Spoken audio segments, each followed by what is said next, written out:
Olá, sou Frederico Costa, sou professor da Universidade Estadual do Ceará, sou líder do grupo de pesquisa Ontologia do Ser Social, História, Educação e Emancipação Humana, sou coordenador do Instituto de Estudos e Pesquisas do Movimento Operário, também sou filiado ao Partido Socialismo e Liberdade, né?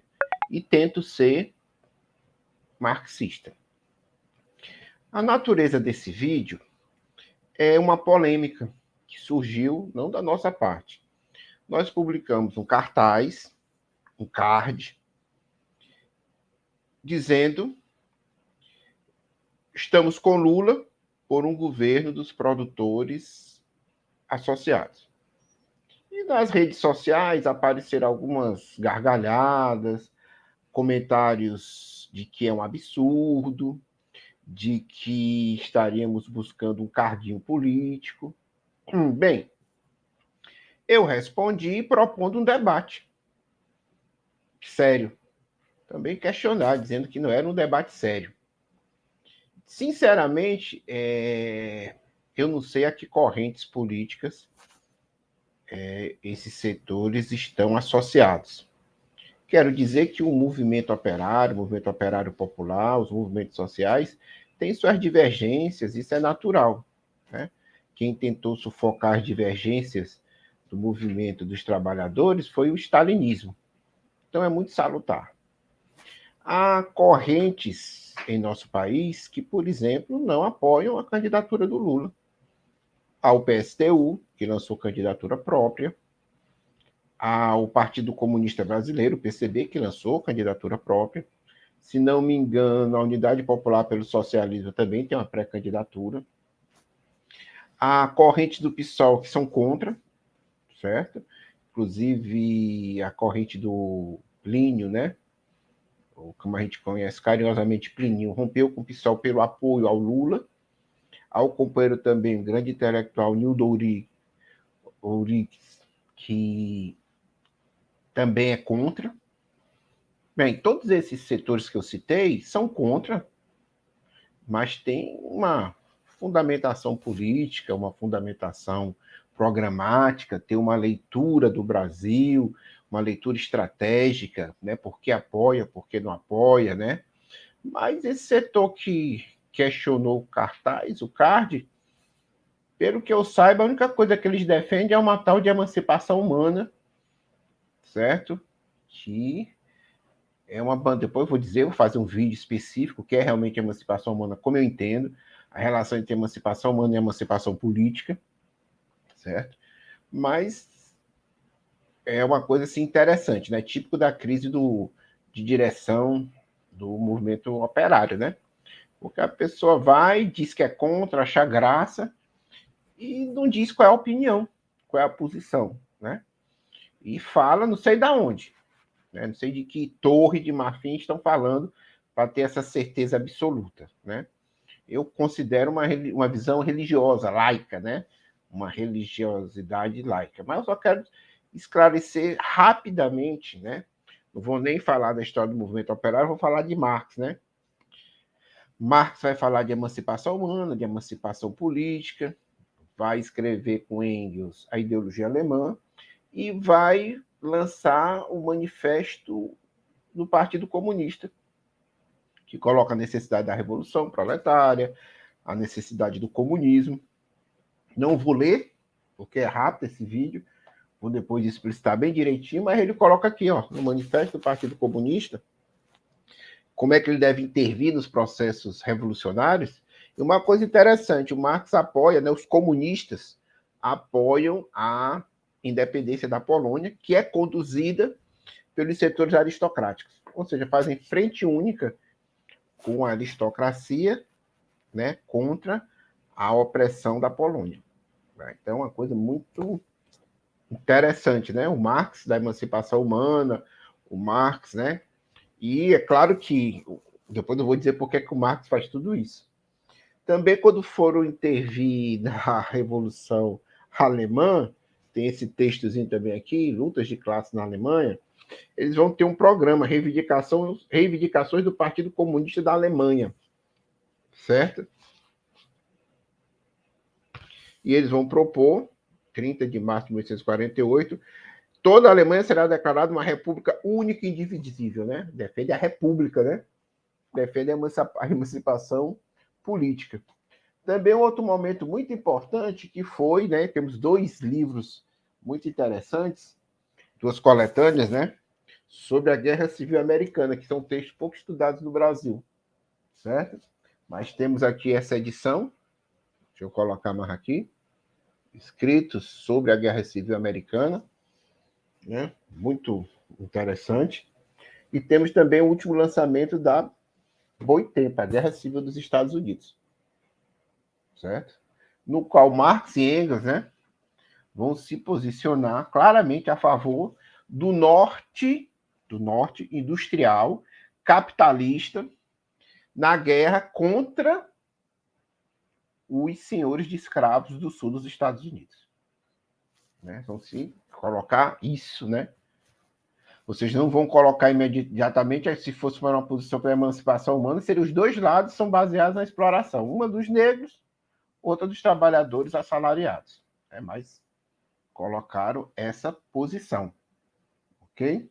Agora, a posição mais interessante foi a da Guerra Civil na França. Que quando a França invade a Alemanha, né? Invade a Prússia, né? Eles se colocam do lado pela defesa da Prússia. E quando a Prússia invade a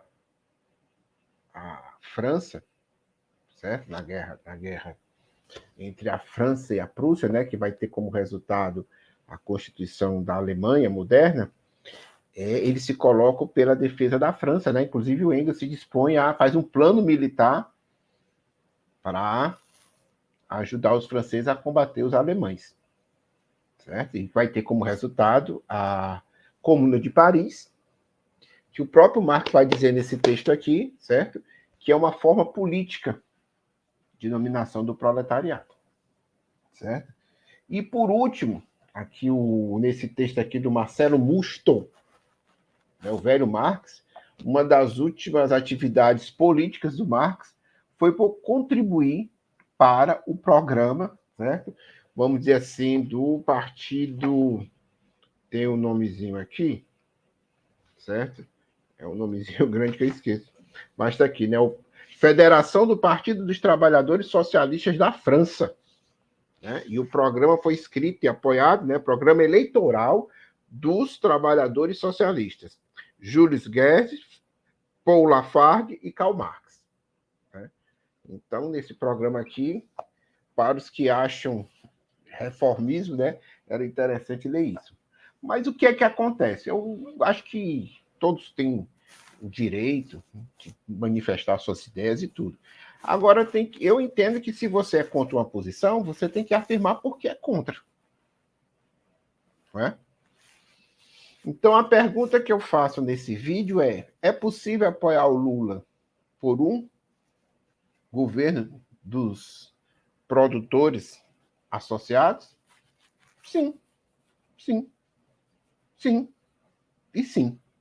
Porque o Marx o Marx e o Engels apoiaram a libertação da Polônia por um governo dos trabalhadores associados, porque era progressivamente importante a independência da Polônia. Assim como era importante a derrota dos escravistas sulistas dos Estados Unidos. Assim como era importante deter o avanço de Napoleão III contra a Prússia. Era progressivo para os trabalhadores, os operários prussianos, a defesa da nação. Certo? E também era importante para os operários franceses se manifestar eleitoralmente com um programa onde colocava várias questões, colocava o plano geral, defendia o socialismo, defendia um governo dos trabalhadores, dos produtores associados, e ao mesmo tempo tinha reivindicações políticas, que eram dentro do que a gente pode dizer da emancipação política, e bandeiras econômicas. Né? Então, só quero esclarecer isso, que é correto. Do nosso ponto de vista, a gente pode discordar, Alguém pode puxar voto nulo, inclusive é uma coisa interessante, né? Tem gente que diz que é revolucionário puxando voto nulo, né? Mas voto nulo é um voto que é reconhecido pela estrutura política burguesa, né, de dominação. A pessoa vai para a fila, fica ali, um vai votar no Bolsonaro, outro vai votar no Lula, outro vai votar na Vera do PSTU, né? Outro vai votar no companheiro, na companheira do PCB, tá na fila, todos vão lá apertar os botõezinhos, inclusive o que vai votar nulo, né? Mas é uma opção, né? Agora só não pode fazer isso, né? E só para encerrar, eu vou também fazer vídeos específicos, do ponto de vista da teoria, há um movimento muito interessante. Você faz uma coisa que é muito comum entre as religiões, né? Tanto cristãs, budistas, qualquer religião. Vamos dar o exemplo da cristã. Você tem uma ideia, você tem uma teologia, e você faz uma retroprojeção. Certo? Você projeta no passado do texto, certo? Que foi escrito para uma época, com um objetivo, para responder determinadas circunstâncias, aí você pega e projeta suas ideias lá. Então é isso que acontece. Né? Você tem uma concepção hoje, no marxismo às vezes tem isso, né? Então você não vê o desenvolvimento da ação de Marx e Engels, que é inseparável do desenvolvimento das lutas concretas do movimento operário, você faz uma retroprojeção.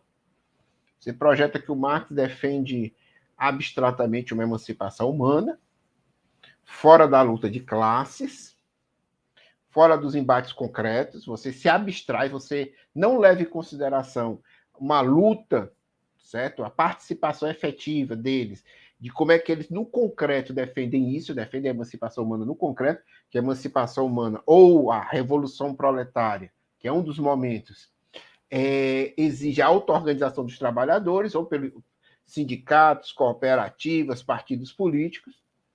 Isso exige tática, exige estratégia, exige aliança, tá bom? Não se leva isso em consideração.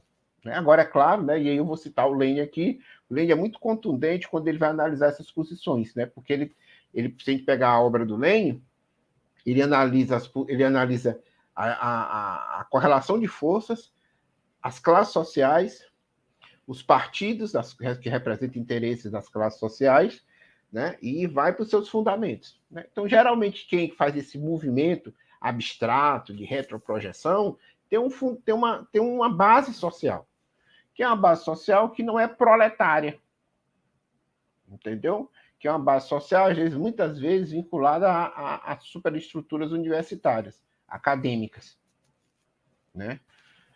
Claro que tem companheiros que estão na luta sindical e tudo, mas fica prisioneiro disso, né? Então, quando a gente pensa isso, pelo menos eu entendo, né? Quando Marx, Engels, Lenin, Rosa Luxemburgo, Trotsky, Gramsci, né? Pensavam em relação à classe, né? Então é óbvio, né? Vai dizer, o Lula não é socialista. Bom, tudo bem, o Lincoln também não era, certo? O Lula é isso, é aqui, tudo bem, então tá certíssimo. O Lula é um reformista. O Lula procura alianças com a burguesia, como desde a época do stalinismo, o stalinismo procurava aliança com a burguesia e deu no que deu o movimento operário aí, certo? Mas, tudo bem, e daí? A questão central é o que é que garante hoje o avanço das forças do trabalho hoje no Brasil, né? Devemos estar nesse leito, né? Junto com os trabalhadores, mesmo iludidos com Lula e tudo mais, é um avanço derrotar o Bolsonaro ou não? Ou isso é algo insignificante? Tanto faz como tanto fez. Bem, para quem tem os seus empregos garantidos, certo? Talvez almoce, jante, tome café da manhã, faça um lanche, sexta-feira saia, faça uma viagem, tudo bem. Agora, para os 33 milhões que estão passando fome, e o restante, os que estão em segurança alimentar, e os índios, os indígenas, os negros, as mulheres, da nossa classe, dos que não têm meios de produção, que não têm nem condições de vender a sua força de trabalho. Essa juventude aí, trabalhadora. certo? É importante ou não derrotar, né? E as massas tendem a seguir as lideranças que tem. Quais são as lideranças que a gente tem? Quais são as forças organizativas que a gente tem? Central Única dos Trabalhadores, MST, Partido dos Trabalhadores, com todas as suas seus projetos, suas ilusões reformistas. Sim, e aí, o que a gente vai fazer? Vamos tirar do bolso? Ou vamos acompanhar a evolução política das massas? Essa é uma questão central, porque é fácil, é fácil. Eu vou votar nulo, eu não vou votar, depois eu pago a multa eleitoral e voto para a minha vida. Mas o que a gente quer hoje no Brasil é participar das grandes transformações sociais. Né? Então é válido, certo? Nós estamos fazendo esse esforço, nós vamos apoiar o Lula, vamos fazer campanha pelo Lula, né? E vamos, ao mesmo tempo que fazemos campanha, vamos dizer que o programa, vamos fazer crítica ao programa, né? O programa do Lula é um programa que é limitadíssimo. Vamos trabalhar as reivindicações do povo, das massas, dos estudantes, dos trabalhadores universitários, né? Para avançar na luta, né? Inclusive o Lula sendo eleito para a gente tanto combater a extrema-direita, o imperialismo, as forças da burguesia nacional contra o governo do Lula, como também combater os erros do governo Lula. Não tem problema nenhum. Vai ser um outro patamar. Certo? Vamos combater a partir, porque o nosso objetivo é, necessariamente, lutar, né, por um governo dos produtores associados, assim como lutou o Marx, o Engels, né, e depois todos os que se filiaram a essa vertente, das mais diversas maneiras, épocas, países, né? E esse é um direito que nós temos, e quem discordar, quiser debater com a gente, podemos debater sem problema nenhum, tá certo? Então, até a próxima, esse é o nosso recado, curta esse nosso vídeo, né? Coloque questões e vamos responder, vamos debater, porque assim nós acumulamos forças, né, nesse debate democrático, que é próprio dos que defendem o socialismo e a luta dos trabalhadores. Até a próxima.